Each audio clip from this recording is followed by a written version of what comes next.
That means we are done with 1972. It is all done. We're now moving forward to 1973.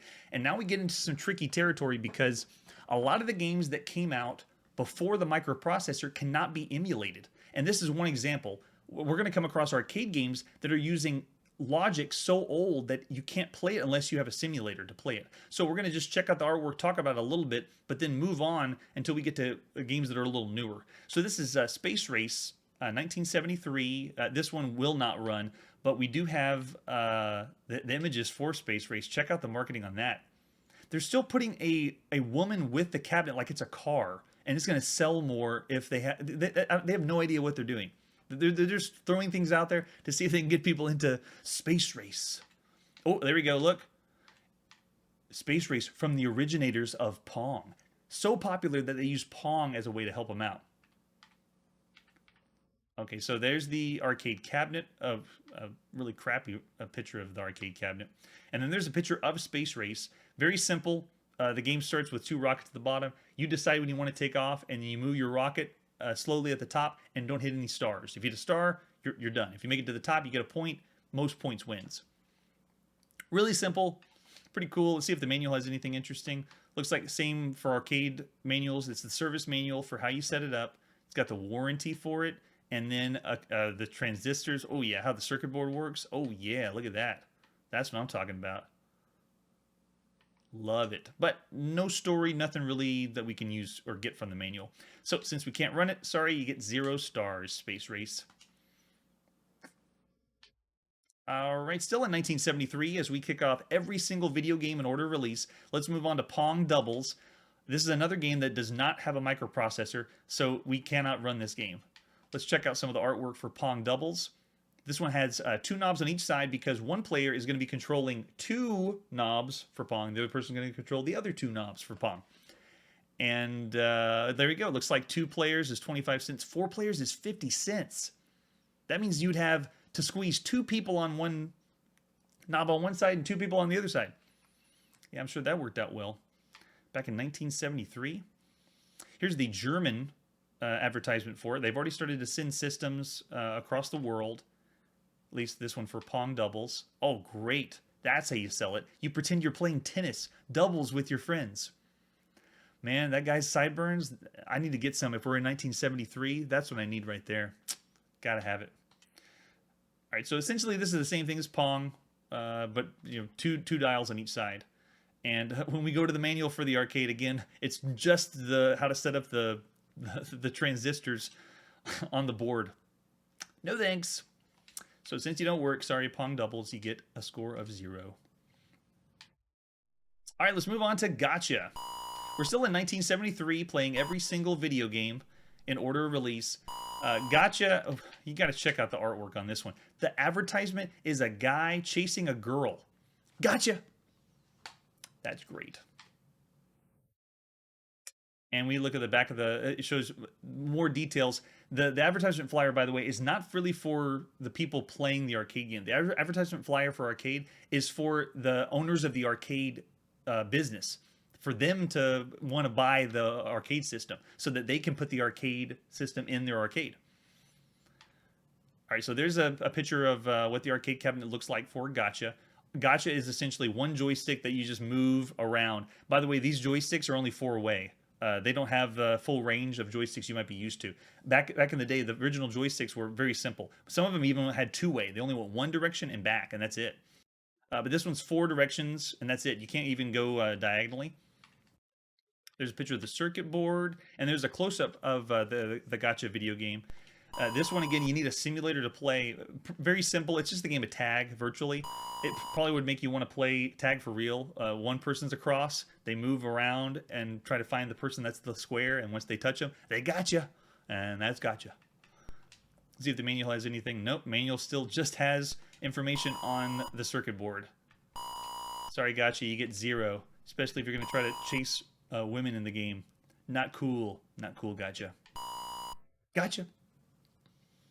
All right. Oh, I thought we were done with Magnavox Odyssey. It looks like they had some games in 1973. So, and now we're going to play some basketball on the Magnavox Odyssey from 1973. Let's see what the manual says. So this is the Magnavox Odyssey simulator. How I got these simulators to work. This is an instruction of all the simulators and all the game rules for how they play. So because we know basketball is going to be rudimentary, we won't go into all the details for that. All right, let's check out the simulator for basketball. This is the end of 1973, and it looks like we got, yep, one light source and another light source, and then there's our basketball. Why are you not going in? Oh, bounce. It's not going in. Yeah, it doesn't even compute. You had to have the overlay and then use your imagination to play that one. Sorry, basketball, you get 0 stars.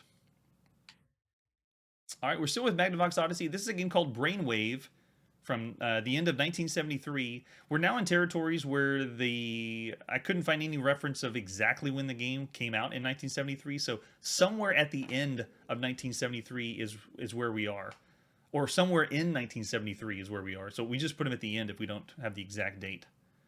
This is a Brainwave. Looks like Brainwave. I don't have a simulator for this one, and this means it gets no stars. So we have a quick look at Brainwave. Who knows what Brainwave was about? I'm sure you could Google it. Let's move on to more fun from 1973. This is the Magnavox Odyssey Interplanetary Voyage. This one looks very complicated, which means we probably won't have everything we need to play it. Magnavox Odyssey usually had extra parts or cards. Looks like we do have a simulator. Let's see what it is. But we didn't have a manual, so we have no idea what it is. Oh, I know what this is. I bet this is educational.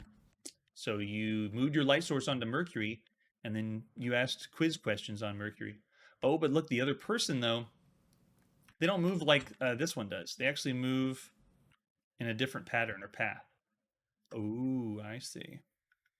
All right, well, because the simulator is running like half resolution, I don't want to bore you guys with that one. Let's move on to the star rating. This one gets 0. Sorry, Interplanetary Voyage. All right, we're still at the end of, or somewhere in 1973. We don't exactly know when soccer came out, but this is soccer. That's it, just soccer. Looks like this one is using a very similar arcade cabinet as Double's Pong. I wonder if it's the same one. Another money machine from the makers of Volley and Hockey. And Pong was so popular, almost every game around this area had the same formula as Pong. It's just something is bouncing off the other side, and then you bounce back and forth. So they called it all kinds of sports. They called it tennis, they called it volleyball, they called it hockey, soccer, like this. But it's pretty much the same as Pong. So in the effort of trying to make it interesting, the flyer says, here's an action-packed video game that lets you cash in on growing interest in European-type soccer, using the same design that made Ramtek's Volley and Hockey overnight success. All the advertisement flyers were made to sell to whoever owns the arcade. Oh, here we go. We got another advertisement flyer. Move over Pong, Paddle Battle, TV Tennis, and other video games. Here comes Ramtek's third Cashbox champion. Soccer with a $sign. Because it's supposed to make you dollars. There's the arcade cabinet. There we go. So the zoom in of it. Oh man, even the picture has one of the knobs missing on the side there. Okay, so it looks like this one is 2 to 4 players, like any other soccer game, and yeah, that looks pretty cool. There's the coin slot, and looks all right. I don't even think we can't even play this one because it doesn't have a microprocessor. It uses transistor to transistor logic. But a lot better manual. So originally designed by Atari, but Ramtek was the one that produced the units. They had some help at the time. So it looks like this goes through a lot of stuff. The parts, setup, installation. Let's see if we can get to gameplay. So all the illustrations, because you had to set up the cabinet. After you set up the cabinet, you had to get the marquee and artwork set up too. Let's see. So this one's what's called a cocktail cabinet, the one they're showing here. This is the one you could put your drinks on, and it looks like this one has a trackball that you could control the soccer players. It's awesome. All right, so this is the installation, making sure you have the right voltage. so you don't blow up anything. And then they have a self-test procedure. I really want to see if they have how to play. Here we go. Yep. Atari Soccer has 4 game modes: attract mode, ready to play, and play mode. But I think that's it. Yeah, then just maintenance and repair. All right, well, since we can't play it, sorry, you get 0 stars, soccer. All right, let's move on to W.I.N. Win on the Magnavox Odyssey. Somewhere in 1973, this came out. I couldn't concisely find out when. But it looks like we have a simulator for this one. No manual, though. So I don't know how to play Win. But you put this overlay on your CRT screen, and it looks like we have 2 light sources as usual. And looks like you're picking different options on the screen, or at least with your light sources. Sorry, gotta give you 0 stars. You had to be there. We are there. We're in 1973.